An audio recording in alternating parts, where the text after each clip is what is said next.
Hello everyone, my name is Jack Ananchenko. I'm the CTO and the co-founder at Stellarsoft, and today I'm joined by Luke Barber, head of technology for e-commerce at Iceland Foods. Luke's been part of the online journey almost from the ground up, helping take the business from a very lean setup to a billion-pound online channel with 50 plus person team behind it.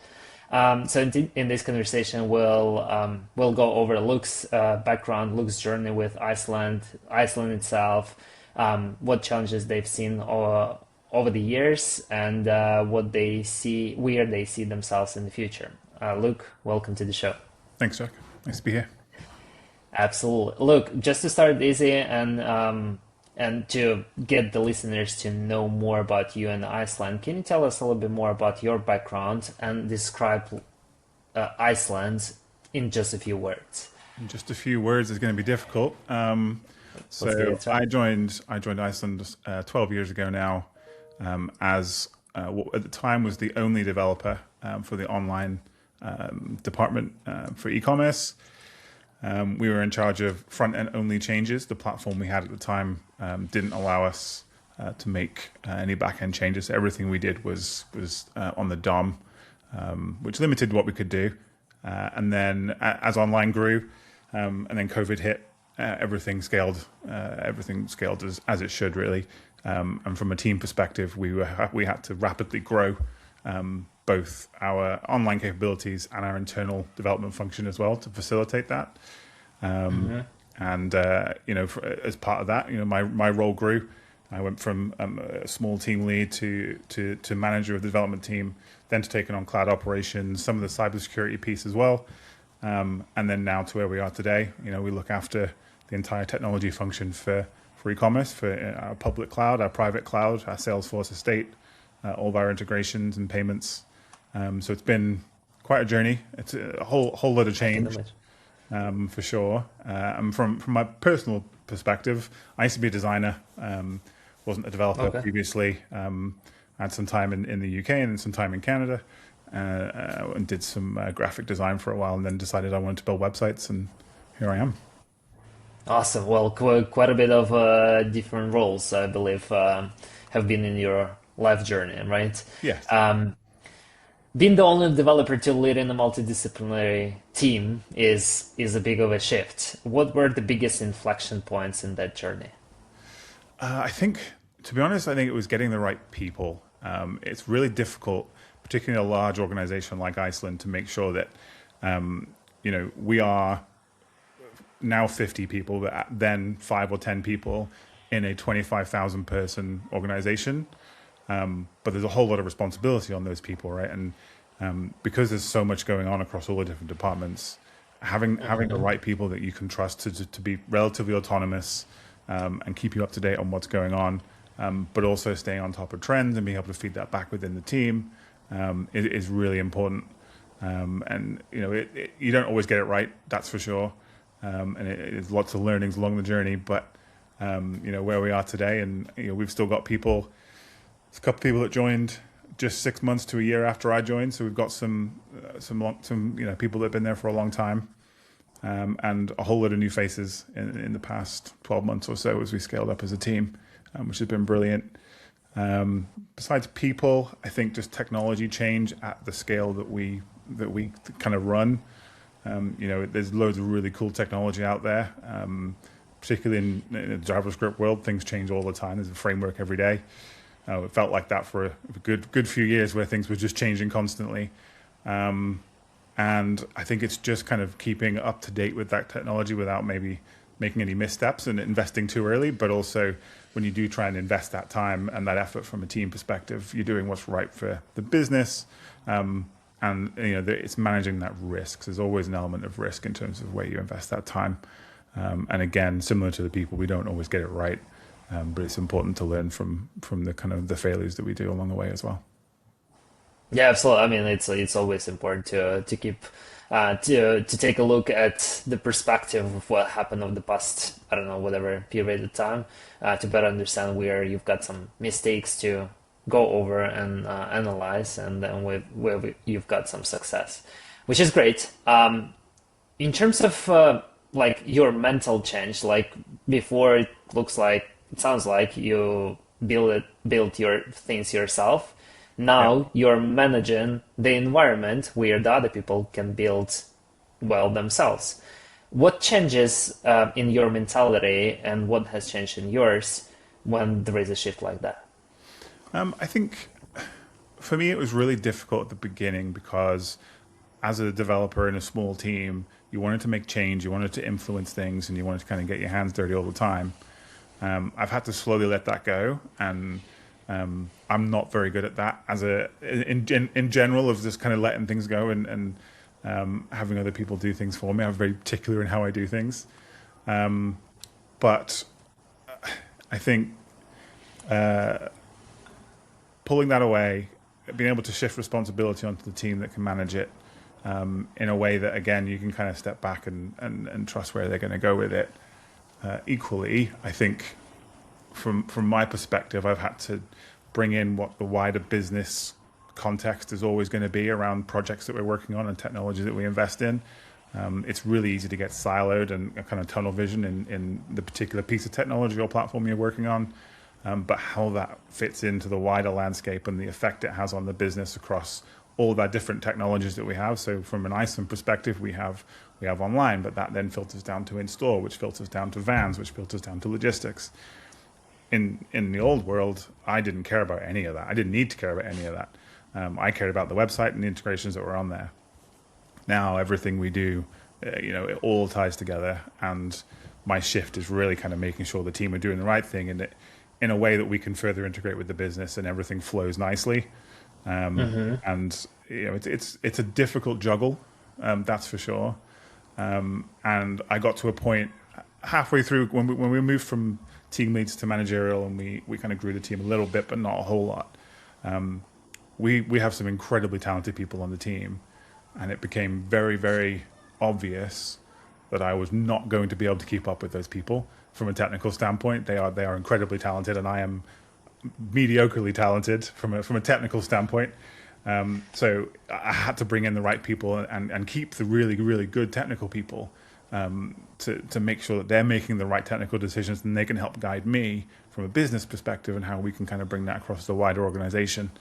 But from a personal perspective, I think it's more about being able to break down complex problems, explain it to the exec in the business, and also work with other departments in the business to make sure that kind of our roadmaps align, the projects we're doing tie together, and it goes from a team lead perspective in a technical team. This is our project, we're going to deliver it, and then when that's done, we're moving on to the next project.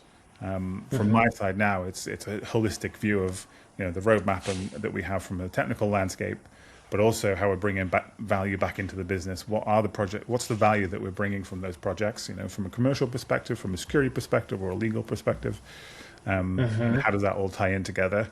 And it's not always easy to keep that mix, for sure. And the team keep me on my toes regularly, but so does the business, because the changes in the business and changes in the industry mean that we may have to pivot halfway through a project to make the right decision, or move to a different piece of technology, or build a new feature.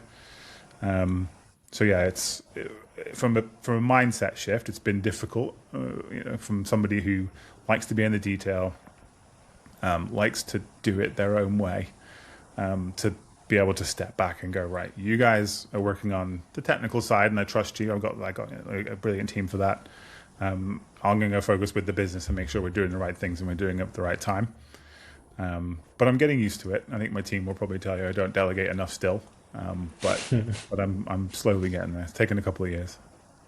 How long has it been that you're doing this role, kind of like organizing and coordinating multiple departments to make sure that everyone is aligned on what we're doing right now and like what value it brings to business? So I moved into the head of technology for e-commerce role 2 years ago. Okay. Prior to that, I was head of digital products or digital platforms. I forget, the title changed many times. But yes, so it's been just over 2 years. Gotcha. Okay. Sounds good. One of the interesting topics that I think will be super relevant to any other like grocery e-commerce stores or whoever wants to establish a business in that industry Let's talk a little bit more about the background that Iceland has. To my knowledge and to what I've managed to find about Iceland on the internet, you guys used to do a lot in retail, whereas e-commerce at first brought some like kind of like downside to the business, meaning like there was no actual profit that it brought. Instead, it like utilize the margin that the business provided in the other areas. Can you just give us a little bit more context about that, if that's correct? And then I'll dive a little bit more into like Sure. specific questions. Yeah, I think it was a long time ago, but when Iceland tried the online service, I think it must be 14, 15, 16, 17 years ago now. They were the first to do online grocery, and it didn't work very well. It was really expensive. The technology really wasn't there at the time, and they kind of canned the whole project. And then we had our home delivery proposition. So you can actually go into store, do your shopping like you normally would, and then pick a time slot, and the store would deliver it to your home. So we already had the vans and logistics there, so that just made sense. And that actually was really successful. A lot of our stores are on the high street, so difficult to get parking and public transport and carrying loads of food. So that as a proposition worked really well for us. And then the market shifted a couple of years later, and online competitors started doing online shopping and dabbling in it. And it was almost out of necessity that we went back down that road and said, look, if we don't do this now, everyone else is going to, so we kind of have to. So we went down that road. We built a new platform. It was just before my time, and then that's when we managed it going forward to facilitate the online growth. And from a business perspective, it most certainly wasn't profitable at the beginning. It was just a necessity. We had to have presence in the market. We're in a much better position now, but I mean, online grocery is everywhere. So, it's taken almost 2 decades to be able to make it a profitable channel, but it's there now. But yeah, back then it started off as a trial, which we, as a business decided it wasn't going to work. And then we brought it back out of necessity. But we were lucky because we were, at the time, the only grocer that already had that logistics network. So we'd had all the vans, we delivered from store for home delivery already. So as soon as online became a thing, I suppose, for grocery, we were kind of one step ahead. We were ready to go. We had the logistics, we had the vans, we had the drivers. All we had to do is get the orders from the website to the store, essentially. So yeah, it was a weird kind of roller coaster of a ride up and down before we got kind of settled on where we are today. Absolutely. And grocery e-commerce is a very different game from grocery retail offline, if you will. What makes the economics and customer expectations so difficult to balance? I think it's something that from a retail perspective in grocery, you're not buying a single pair of shoes or a jersey or a hat that's getting delivered. You're buying, in general, 30 to 60 items in your shop.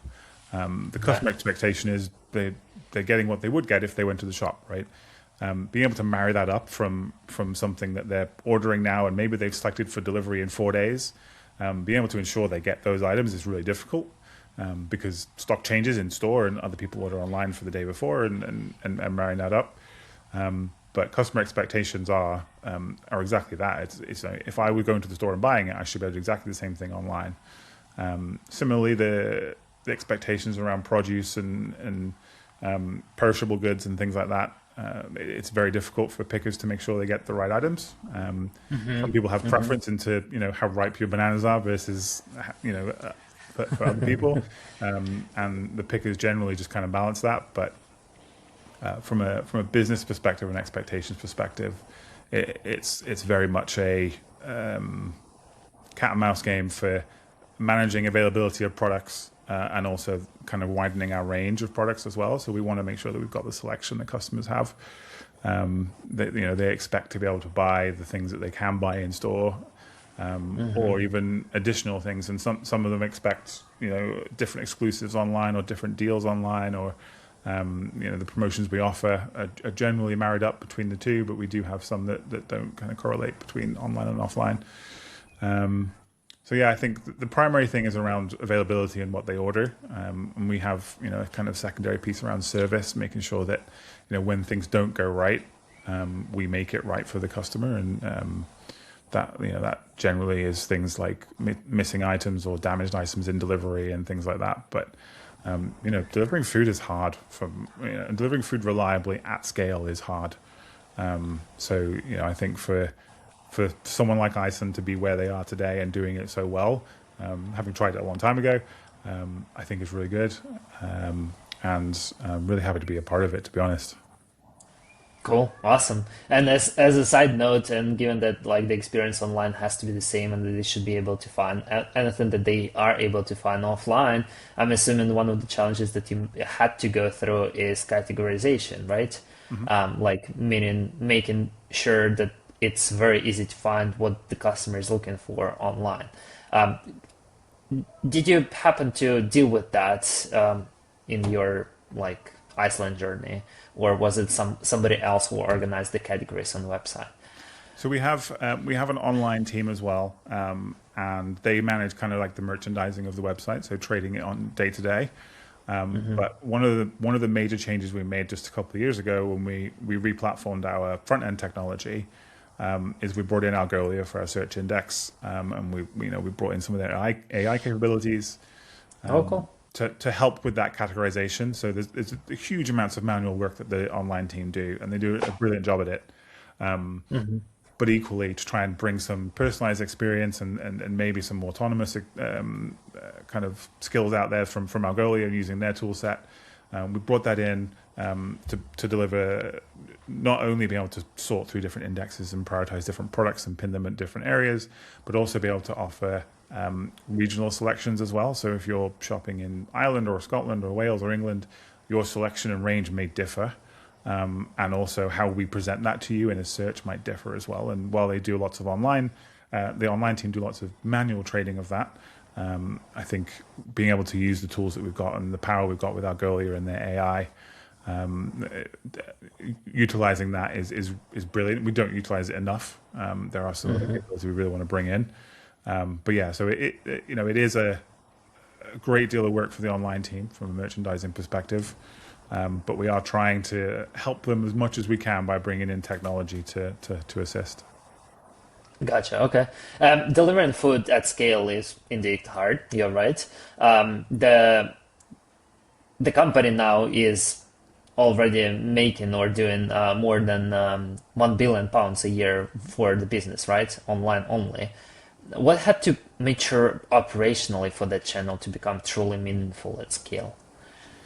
I think we went through a couple of technology changes, and the last one was probably the most meaningful. So we moved away many years ago from SAP Hybris over to Salesforce. We did that because we got to a point where we couldn't scale it any further, whether that was platform limitation or how it was built originally. That's by the by. And then a couple of years ago, we moved to composable commerce as well. And the move there really was to try and make sure that the skills we've got in-house can facilitate the growth we're about to undergo. And we're going further on that journey soon, which we can talk about later. But I think being able to break apart the monolith that we had so that we could develop functionality independently, whether it's back-end, front-end on our app, was a huge game changer for us. And also utilizing some industry standard technology rather than proprietary technology was also incredibly useful from a team skills perspective, and from a recruitment perspective. Being able to just go out and look for React developers versus specific Commerce Cloud or specific Salesforce core developers, utilizing a common skill set, a common technology, and then bringing them in. And when we've got them in, we can hone them on our technology stack, which certainly isn't standard. But the general technologies are there. So yeah, I think the most meaningful change was the initial platform we moved for SAP Hybris to Salesforce. That without that move, we would not have survived COVID online, which was a bold statement, but I don't think we would. We could barely survive Christmas before we moved. So and then obviously COVID hit a few years later. So that platform move was probably the biggest for us. Well, yeah, as far as I know, you guys have the internal kind of like naming for that period, which is Fire of Christmas or something, which was as a Yep. kind of, which is considered to be a pivotal moment right now. What did that period expose about the limits of the old setup, like specifically about technology? Is it like just headless, that everything is separate, or was it something else on top of it? I think that Christmas, so back then we were far less mature. We had a much smaller team, and the technology and platform we were on was all managed by a third party. So we had very little information in terms of monitoring and how it was spun up. It was all running on AWS and various other systems. But the way it was built, we got to a point where we could not scale it further. So they scaled it to what they deemed the maximum, and any further scaling, because they were just basically throwing out parallel nodes of compute. At a certain point, the chatter between all those nodes meant that it just couldn't keep up, and that's the Christmas that we talk about as the moment of this isn't going to work going forward, because we were manually gating customer traffic. So we didn't have a queuing system. We had developers in the office going, turn it on, and we watched the graphs go up. And as soon as they got near red, we turned it off again. And we were doing that the entire Christmas period just to try and make sure that sales, it's our busiest period of the year. So just to make sure that we protected sales as best we could. And it was at that moment. So my predecessor, Stephen McCartney, was the one that kind of pitched the Salesforce estate and the Salesforce products. And then we started going on that journey. And then, that's where we are now. So we've just kind of stayed on the Salesforce experience and kind of iterated through the technology platforms that they have. So we were originally Site Genesis. We moved to Composable, and we're currently moving to their latest technology as well as part of a technical, I say POC. It's going to be one of those POCs that ends up being production. But that's kind of where we're going at the moment. Cool. Sounds good. And real quick about COVID. So as far as I understood, you're saying that Iceland was the only UK shop, UK grocer not to go offline. What do you think you got right that allowed the platform and operation to hold up?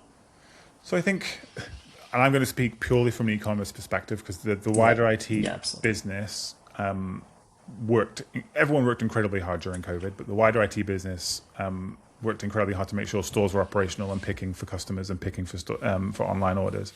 From an e-commerce perspective, quite candidly, we were fortunate to be able to piggyback on Salesforce's resilience. The platforms and systems they had performed brilliantly for us, but also I think a lot of the integrations that we've built on the side, the tertiary systems, they were kind of built super lean, because as a business we don't like to conflate what we spend, so everything was built in a way that had to be super cost efficient, or if it's not cost efficient, it has to be systems or compute efficient. So when we did start hitting loads of scale, we didn't come close to any of our limits, and we were the only grocer that didn't really suffer any downtime. We did implement some other protection mechanisms, so we implemented a queue and some other pieces around that. And then we further worked on with the government at the time to provide exclusive VIP slots or vulnerability slots for customers who needed food. We had a list, and we built some systems around it to make sure that those who need it most during that period, those that couldn't go out, or those that were vulnerable, that they were able to come online first and they could shop. But yeah, I think as much as I'd love to say it was everything we did right, I think we were really fortunate to be on Salesforce at that point, and they handled it brilliantly. And again, the leanness of what we built around it is what got us through from an e-commerce perspective. Awesome. Well, good props to Salesforce Commerce Cloud then. Yeah, I don't like to give them too many props, but I can't avoid it in that instance. Okay, sounds good. But at least during the COVID period, they did it right? So in terms of the challenges and like the year ahead, this year sounds like in the past year sounds like a foundation year for the team, like new people, new structure, new ways of working. What is the real challenge underneath all of that? I think efficiency as you grow as a team is going to be our challenge over the next 2 years. So it's really easy to have a single or two development squads that are super high throughput. You're getting stuff out on the platform because there's not a lot getting in the way. As we've scaled up now, so we've essentially doubled the size of the team, and that isn't going to result in double the output. It's the expectations of management of the business. It's just not how it works. But equally, if we don't manage how we work, we're all working on the same platform, and we're all trying to get the projects that have been assigned to each squad. So we've gone from one or two squads to 6, as it stands now, across the varying platforms. And yeah, efficiency is absolutely going to be our challenge over the next year or two, and that's where I think AI can really help us. I'm not one of those people that thinks AI is going to be our biggest savior, but I do think it can take away some of the grunt work and some of the obstacles that we have to help the engineers just engineer, and that's what I think we need them to do. But from a team perspective, we've had a couple of ways of working meetings of how we kind of refactor our process and how we factor our deployments, and we're still learning there. We are outputting an awful lot. We are moving very quickly. Iceland as a business doesn't slow down, but I think from a team perspective, we just kind of need to find our groove again. We had it with 1 or 2 squads. We've got brilliant people on every single squad. Everyone's working super, super hard, but it's almost like running to the finish line and then accidentally like knocking into each other as we get there. We're all moving with our projects and the platform's sat ready, but some things are stuck behind another piece of work, and that's kind of where we're sitting at the moment. And I think that is an unsolved challenge. To be completely candid, it's not something we've kind of cracked yet completely. But we have made some serious inroads over the past couple of months, and we've established some leadership teams in specialist areas that are helping to unblock and kind of carve out some of those challenges and ways of working forward. Gotcha. Okay, so it sounds like it is applicable to the business at any scale, but where do you think people underestimate the standardization work required before AI becomes useful? I think so. This is quite pertinent to conversations we're having internally, because I would like us to use AI from an autonomous development perspective, take away some of the grunt work, particularly around things like what we call BAU, so smaller tickets, low complexity stuff that we just have to do. But loads of that requires standardization up front. So our ticket format, our rules, our ways of working, our coding standards, our linting rules, all of that needs to be documented in a way that AI can easily consume. And it's not just the engineering teams that have to get on board with that. Our delivery team has to get on board with it, our product team, our QA team. Yeah. And it's really difficult to marry all that up at once. So we have just had a session a month ago, maybe just a month and a half ago, with the lead of each discipline there to go, right, how do we reset and how do we make this work? And we have a plan going forward, but we're going to have to try it on what we're calling a golden sprint, which will be one of the squads trying an entirely new way of working to standardize that process end to end. Because we can't just, where we stand now, we can't just throw AI at our tickets because they're written by different people in different ways with different contexts, and it's just not going to understand what we're trying to do. And that's a difficult thing to explain to the business in terms of value. It's like, hey, we're going to just stop working for a bit and figure out how we format things and standardize stuff. And the immediate question you get back from most businesses is, well, how much am I going to get from that? From a commercial perspective, and it's like, well, upfront, nothing, but from an efficiency point of view, going forward, probably quite a lot. We can tee up the engineers to work on the really complex problems, while some of our autonomous AI development agents, whatever you want to call them, are tackling the BAU requests that are coming in every day and filling that backlog.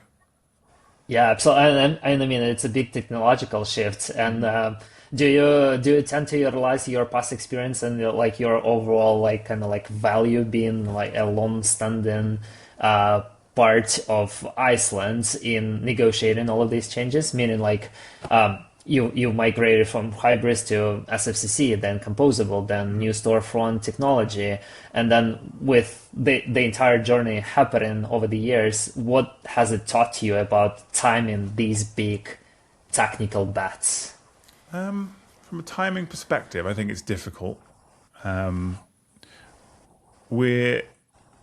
new technology that we're looking at implementing, the new storefront technology that we're moving to in partnership with Salesforce, is another step towards standardization. So, we're moving from where we were with Site Genesis to their PDA kit technology to their new technology, which is further standardizing it to just basically a React app with standard technologies, with standard styling.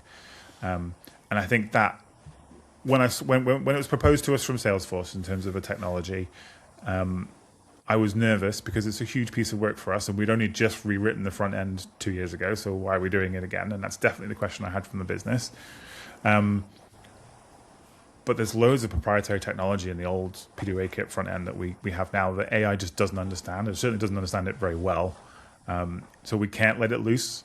And I think the benefit will come when we move to standardization. And this particular kind of fork in time, when we spoke to Salesforce about it, there's loads of benefits around performance and the AI's ability to understand and move on with it, and some of the technology. But the biggest thing for me was this is now all native standard technology, standard libraries that anyone can work in, any AI can understand. There's no kind of gotchas for us. So from a timing perspective, it just made sense. We were just about to undergo a larger upgrade of the PDA kit from Salesforce. So we've customized it quite a lot for grocery, and so it's what we had to do. And we had earmarked a reasonably long period to upgrade that piece of technology. And this new technology fell at the same time we were going to start. And it was like, okay, we have to decide here. Are we going to risk it for some technology that, in all honesty, isn't finished yet? Or are we just going to do a like-for-like upgrade? And Rick Martin on our team, the engineering manager, said that we should just take the risk. And I didn't disagree. And I don't think anyone on the team disagreed. I don't think the business disagrees, but businesses don't like spending loads of time upgrading stuff because they don't get a tangible benefit out of it. They don't get a feature. They don't get something easily to look at on the P&L that just makes sense. Right. Yeah. Moving to a technology that the storefront next piece that we're looking at in 2-3 years, when we've got AI agents doing 200-300 BAU tickets a month, that's when the value suddenly starts swinging back in terms of the effort we put in today. So I think, it was just fortuitous timing in this particular instance, I think, from a storefront next technology piece. Sounds good. And just to summarize it about AI and move on to the next topic, if you were to finalize your thought process about where AI comes in helpful for your team and where it's still not good enough for a specialist grocery environment, how would you structure it?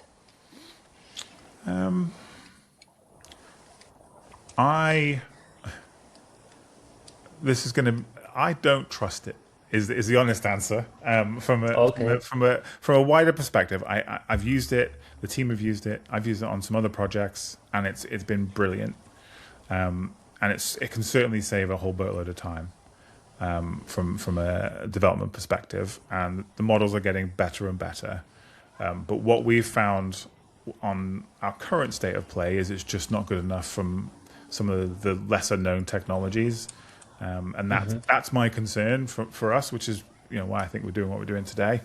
I think from a platform perspective, from an engineering perspective, and from a support perspective and a testing perspective, there's loads that it can do to help us out and make us more efficient.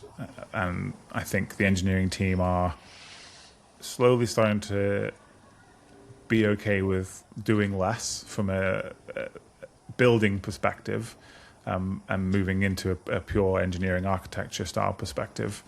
But we're just not there yet. And I don't think, even with the latest models, they're not there for some of the nuances that come with grocery.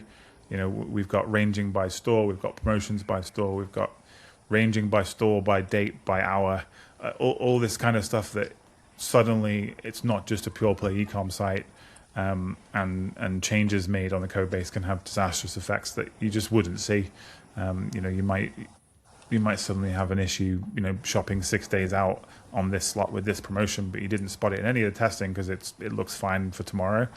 And a lot of that's down to some of our testing ability as well. But yeah, I think for me, it's come a long way, and I'm pushing the team. And if they look at this video, they are going to absolutely call me a hypocrite because I'm pushing them really hard to do AI, and then equally saying, well, there's definitely some downsides to it. But yeah, I think long way to go, especially for Iceland as a journey, and for it to be in any way autonomous.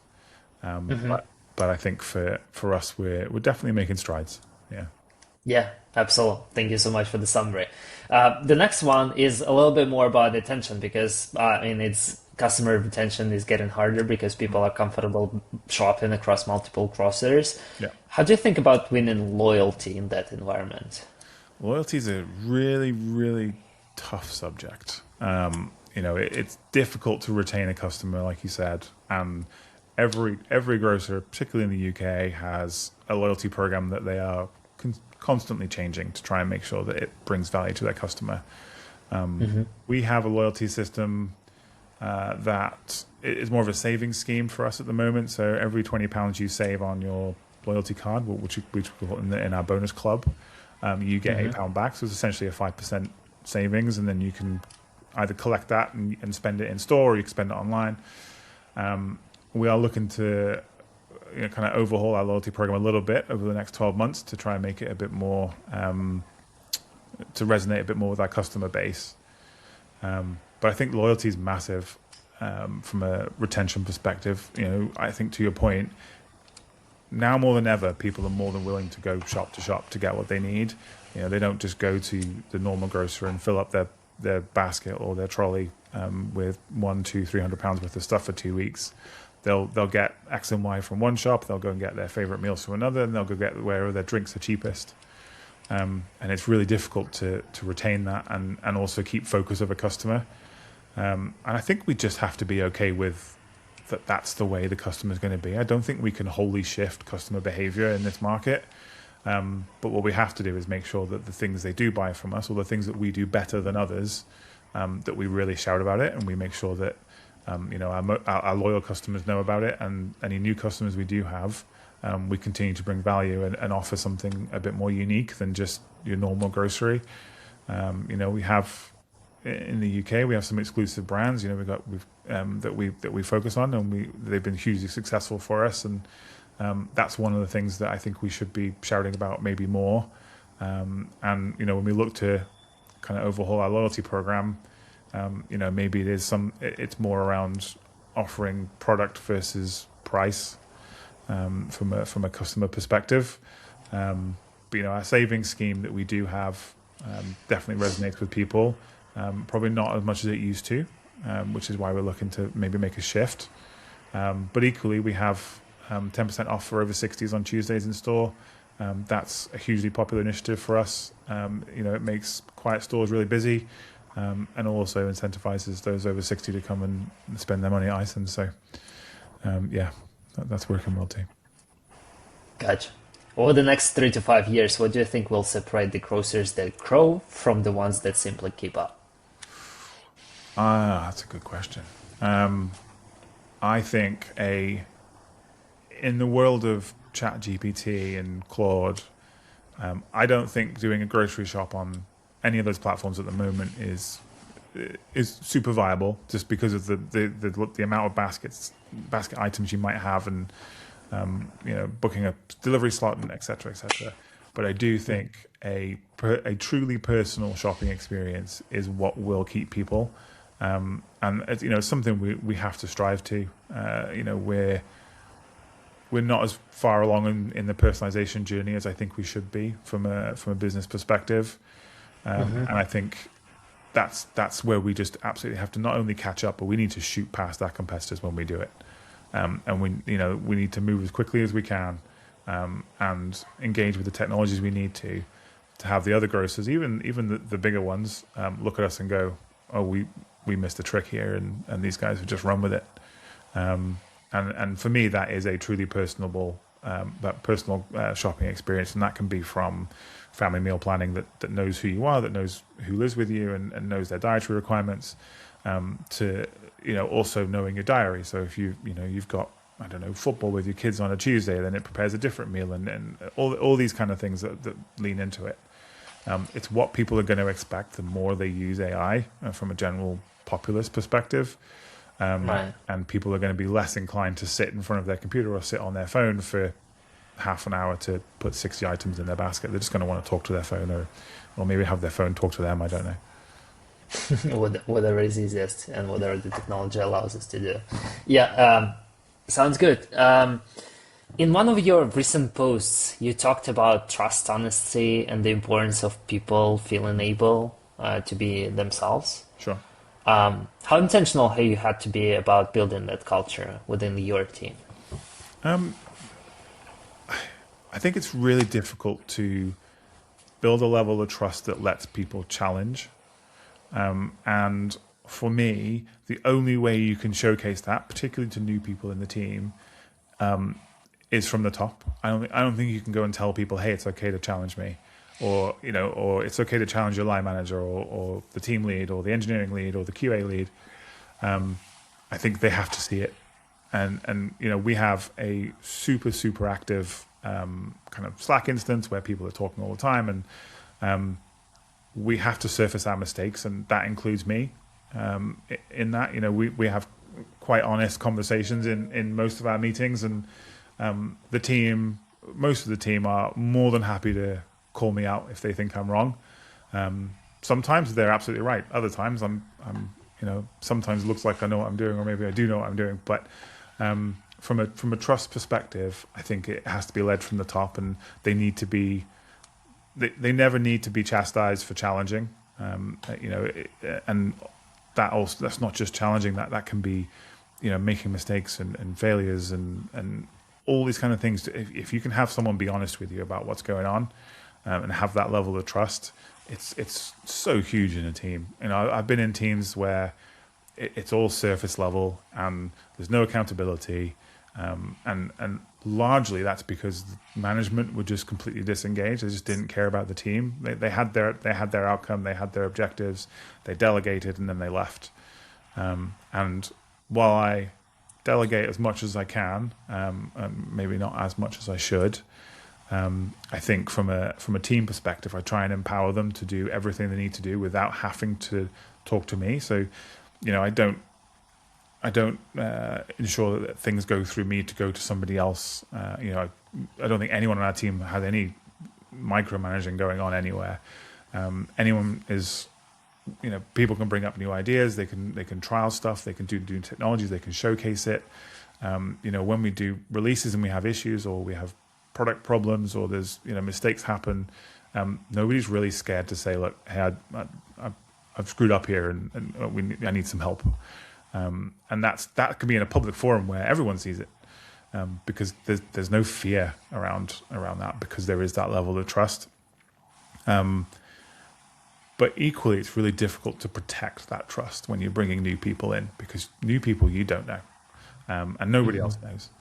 So we try and have social events as much as we can. We have a kickoff every year, all of which I think are really important, just to get to know people on your team that are outside of work, and that helps build that level of trust. And then that obviously just shoots into where we are today. And I think it's a brilliant culture that we have internally. I do kind of call it like a micro culture of Iceland. Iceland is a brilliant place with 25,000 people, but our team works a little differently sometimes. But they are a very close-knit team, and I think that's as a result of the trust that we've kind of instilled within everybody.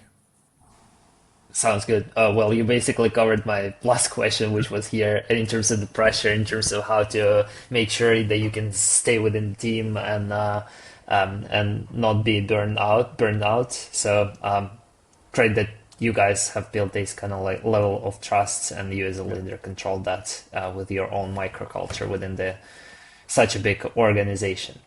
Luke, thank you so much for having this conversation. I really loved how you think about scaling e-commerce in grocery, and the fact that it's not just a technology story. It's about operational resilience, clear ownership, making smart decisions under great pressure.